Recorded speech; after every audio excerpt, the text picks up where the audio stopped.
Sorry, ladies, I'm Spokane for. Ha ha ha ha! Ah ha ha ha ha! Ah ha ha ha ha!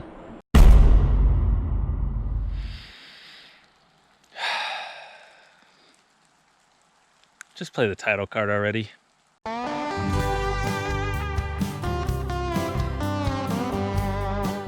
All right, so today we're going to be traveling the Columbia River Gorge and the Coolies. And if you don't know what the Coolies are, they're like a small version of the Grand Canyon, only coolier.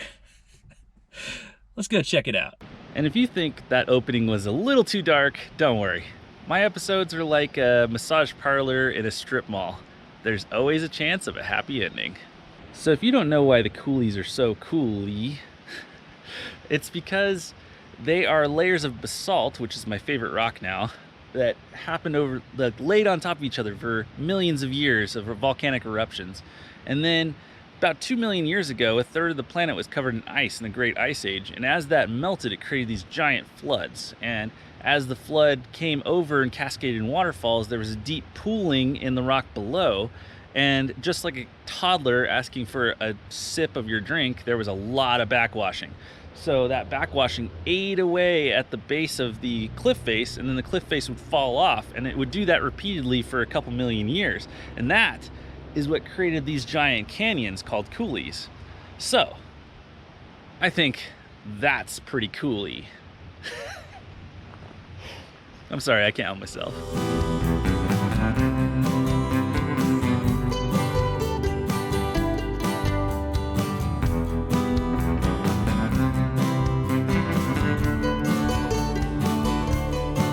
You know, when I was younger, I didn't really appreciate the desert at all. I thought this place was dead and barren, and there was just nothing out here to see. And I was wrong. I'll be the first to admit that. When I got older, I learned a lot more about it, and now that I'm exploring it, I'm learning new things every day, and I'm seeing all kinds of cool stuff. And yeah, there is life here in abundance, but in a different way. And there's tons of wildlife around. They're just really good at hiding. And yeah, today when I woke up, I thought, I have no idea where I'm going. And I actually got kind of a little bit depressed about that. But as soon as I got here and I channeled my inner Elsa, traveling into the unknown, I looked at myself in the mirror and I said, I love my life. Let's go adventuring. You know, I go on and on about geology pretty often, but as you look at these canyons and you see the layering over millions of years, I think it's just a language that people don't understand. And once you learn the language, oh my God, it's an epic across time that nothing compares to. And so that's why I'm so excited about it. Into the unknown. Yeah, sorry, I can't sing. It's not happening today.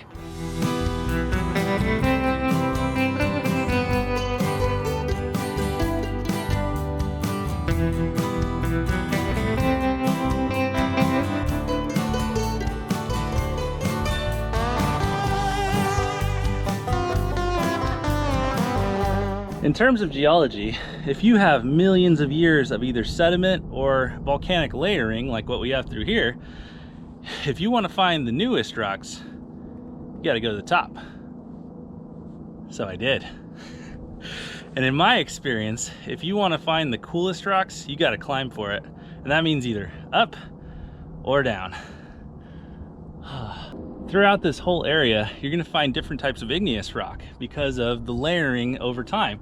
And we've got our basalt, we've got granite, but we also have this type of lava rock that has a bunch of pocks in it, almost like little craters. And I don't know for sure, but I would feign to hypothesize that it is because of steam bubbles that get trapped, and when they get put under pressure and expand rapidly, they explode. And so That would be my guess, but if you know or are able to adequately Google, leave me a comment below and tell me what's up. Guys, I didn't intend to. I thought there was only gonna be a couple out here, but I ended up coming up on a flock or a herd? Yeah, a herd of a ton of wild sheep, and I think I scared the crap out of them. Sorry. All right, guys, last episode, I traveled from the lush rainforest on the western side of Washington to the arid desert on the eastern side. And I didn't really explain why that is, or at least why it's so arid over here. And I'm gonna break out my whiteboard because I literally cannot afford animations and show you my masterpiece of a drawing to explain it. Yes. When most people think of mountain ranges, they think of an exact equal cone on both sides, and that's not realistic at all. What generally happens with mountain ranges is you have a tiered system that comes up and then a drop off on the leeward side. And what is happening is this water is being evaporated, condensing, and then precipitating on this side. It's being trapped, and so it creates these lush forests and rainforests and things, and then it goes back into that and starts over, but it stops here and it isn't able to rain on this side, and that creates an arid desert. And why is that it's getting trapped? Well, that's part two. So think about it this way. Our atmosphere is like an onion in that it has layers, and just like solid materials that have weight or liquid materials that have specific gravity, which is their type of weight, in comparison to regular air, different types of gases have a vapor density or vapor pressure. And that is, at sea level, air is 14.7 pounds per square inch, or PSI. And as it raises in elevation or gets farther away from the earth, it loses pressure. And at a certain point, the pressure gradient between the two layers is so large that the two air masses won't mix. And so it creates a sort of sealing effect. And as those clouds bunch up and hit this ceiling or so, they get pushed into the top of the mountain range and they condense even further and further and further until they can't hold their moisture anymore, like me when I've been on a road trip for too long, and they just let loose and rain all down that side, which prevents it from raining on the leeward side. And that is what creates a desert. Thanks for coming to my Teddy Talk. You know, all temperate regions are beautiful in their own way, and they have a lot to offer, but I'm just not really attracted to deserts. I mean, they got a lot going on, but I'm definitely not getting wet out here. You know, YouTube is vehemently against cursing on here, so I think from now on I'm gonna use good place rules, and I'm gonna say things like holy forking shirt, because I think it'd be funny. So I'll do that. But if you think that I would ever, for a minute, pass up the opportunity to say, damn, then you are dead wrong about me, my friend. All right, guys, thanks for coming along with me through Central Washington. I'm about out of time, so wait a minute. What about my happy ending?